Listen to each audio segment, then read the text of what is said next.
विक्र्या रोज गाडीनं फुकट येतोयस, कधी तर त्याला पैसे देत जा गेला का? भावा पैसे द्यायचं काय नाही, पण माझ्याकडे पैसेच नसते रे. तुझ्याकडे पैसे नसतात नव्ह का? राहू दे की, पण त्याच्या वाटणीच आम्हाला खायला तर देत जा की. बरोबर, पैशाच्या वाटणीच आता मी तुम्हाला खायला देतो.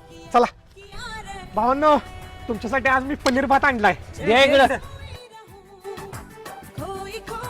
दाजी, विसल्या, तुमच्यासाठी मोमोज आणले. विक्र्या तू तेलाला पैसे देत नाहीस म्हणून आम्ही तुला लय शिव्या दिल्या. होय, पण मित्र असावा तर तुझ्यासारखाच. ए लाजवू नका रे मला. खावा तुम्ही, जातो मी. दाजी, विक्र्या रोज एवढं चांगलं चांगलं खायला कुठं आणत असलो? चल जरा जाऊन बघून येऊया. चला. तुला पाहिजे तसा उतारा ठेवलाय मी, आता माझ्या काय मागं लागू नकोस.